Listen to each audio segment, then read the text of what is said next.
శ్రీశైలంలో అనుమానాస్పద ఆయుధాలు గుర్తించారు. నిన్న దొరికిన బుల్లెట్లు పోలీసు విభాగానికి చెందినవని తమ దర్యాప్తులో తేలినట్లుగా ఆత్మకూరు డీఎస్పీ రామాంజీ నాయక్ తెలిపారు. బ్యాగ్లో లభ్యమైన బాంబులు బాణసంచా బాంబులని డీఎస్పీ పేర్కొన్నప్పటికీ హెడ్ కానిస్టేబుల్ ఎల్లప్ప ప్రవర్తనపై పలువురు అనుమానాలు వ్యక్తం చేస్తున్నారు.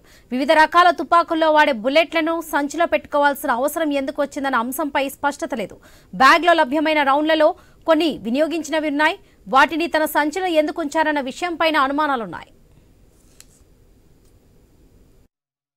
పుణ్యక్షేత్రంలో తుపాకుల రౌండ్స్ కొన్ని దొరికినట్లు సోషల్ మీడియాలో అంతా హల్చల్ అయింది. దీనిపైన ఇమీడియట్గా మా సంబంధించిన అధికారులు మాకు ఇమీడియట్గా శ్రీశైలం వెళ్ళి మొత్తం వెరిఫై చేసి రిపోర్ట్ సబ్మిట్ చేయమని చెప్తే నేను రూరల్ సిఐ గారు సురేష్ కుమార్ రెడ్డి గారు, సిఐ చంద్రబాబు గారు, టూటం సిఐ సిసి ఫుటేజ్ అంతా వెరిఫై చేసి లాస్ట్కి మా డిపార్ట్మెంట్ ఆమినేషన్ ఇవి. తర్వాత ఇతను 2 months నుంచి ఇక్కడే గార్డ్ డ్యూటీ చేస్తున్నాడు. మా డిపార్ట్మెంట్ ఆమినేషన్ అన్ని ఆయన ఒక దీంట్లో పెట్టుకొని పెట్టేది మర్చిపోయినాడు. తర్వాత బయటపడిన తర్వాత ఆయనకి అర్థమైంది దీని మన ఆమినేషన్ తెలిసి కూడా భయపడిపోయి సైలెంట్ అయిపోయినాడు. దీనిపైన మేమంతా సీసీ ఫుటేజ్ అన్ని వెరిఫై చేస్తే నీట్గా మా హెడ్ కానిస్టేబుల్ ఒక కవర్లో తీసుకుని పోతా ఉండేది అంతా నీట్గా కనబడుతూ ఉంది. అతనిపైన చర్య తీసుకునేదానికి మా అధికారులకు రిపోర్ట్ సబ్మిట్ చేస్తాం. శ్రీశైలంలో అనుమానాస్పద ఆయుధాలు గుర్తించారు. నిన్న దొరికిన బుల్లెట్లు పోలీసు విభాగానికి చెందినవేనని తమ దర్యాప్తులో తేలినట్లుగా సమాచారం. మీకు ఇదే విషయానికి సంబంధించి పూర్తి అప్డేట్స్ మా ప్రతినిధి కిషోర్ అందిస్తారు. కిషోర్,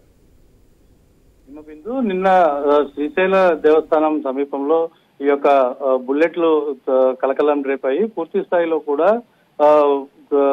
శ్రీశైలం టెంపుల్ ప్రధాన ద్వారానికి ఇటువైపు వాసవి సత్రం పక్కనే ఈ యొక్క రోడ్ డివైడర్ మీద ఈ యొక్క సంచి లభ్యం కావడంతో దాన్ని పారిశుద్ధ్య సిబ్బంది అధికారులకు తెలియజేశారు.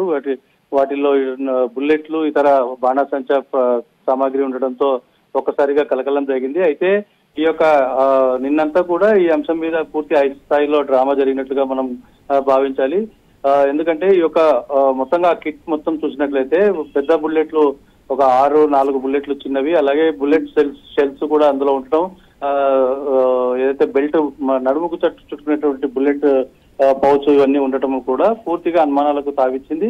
అయితే దీనికి సంబంధించి అర్ధరాత్రి 10 గంటల రాత్రి పూర్తిపోయిన తర్వాత 10 గంటల తర్వాత ఆత్మకూరు డిఎస్పీ రామాంజీ నాయక్ ఆధ్వర్యంలో మీడియా సమావేశం నిర్వహించి ఆ బ్యాగ్ మొత్తం కూడా తమ పోలీసులదేనని, ఏదైతే ఎల్లప్ప విధులు నిర్వహిస్తున్నాడో ప్రత్యేకంగా శ్రీశైలంలో అతనికి సంబంధించిన బ్యాగ్ అక్కడ మర్చిపోవడం జరిగింది. ఏదైతే మీడియాలో హడావిడి కావడంతో దాన్ని బహిరంగంగా బయటికి చెప్పేందుకు ఆయన భయపడ్డాడు. కాబట్టి ఇది పూర్తి స్థాయిలో కూడా తమ పోలీస్ శాఖకు సంబంధించిన కిట్టే కాబట్టి దీనికి మీద ఎవరు భయపడాల్సిన పని లేదు. ఎలాంటి సంఘ విద్రోహ శక్తులు కానీ నక్సలైట్లు కానీ శ్రీశైలంలోకి రాలేదు, చొరబడలేదు. దీని మీద ఎలాంటి రాద్ధాంతం చేయాల్సిన అవసరం లేదు. ఇదంతా శాఖాపరంగా ఎల్లప్ప అజాగ్రత్తగా ఉన్నాడు కాబట్టి అతని మీద చర్యలు తీసుకుంటామని చెప్పి మొత్తం విషయాన్ని కూడా డైవర్ట్ చేసే ప్రయత్నం చేసినట్లుగా తెలుస్తోంది. పూర్తి స్థాయిలో ఈ యొక్క ఉద్రిక్తతలు తలెత్తకుండా పోలీస్ శాఖ విషయాన్ని సద్దుమణిగే విధంగా మొత్తం అంశాన్ని నీరుగార్చే విధంగానే డిఎస్పీ ప్రెస్ మీట్ కొనసాగిందన్న విమర్శలు వెల్లువెత్తుతున్నాయి. అయితే అసలు డ్యూటీలో ఉన్నటువంటి ఒక కానిస్టేబుల్, ఏఆర్ కానిస్టేబుల్ ఈ యొక్క ఆయుధాలను, బుల్లెట్లను ఎందుకు ప్రత్యేకంగా వెంట పెట్టుకుని రావడం జరిగింది? అసలు వంకాయ బాణాలు అంటే బాణాసంచా ఆయన బ్యాగ్ లో ఎందుకు ఉంటాయి? వాడి ఇచ్చిన బుల్లెట్ షెల్స్ కూడా ఎందుకు ఉంటాయి అన్న అనేక అనుమానాలు, ప్రశ్నలకు ఎలాంటి సమాధానం డిఎస్పీ చెప్పలేకపోయారు. ఆయన చెప్పినదంతా కూడా ఒక కట్టుకథలాగా ఉందన్న విమర్శలు వెల్లువెత్తడంతో ఈ యొక్క హైడ్రామా ఏంటన్నది ప్రశ్నార్థకంగా మారింది. అయితే ఒకవైపు ఇటు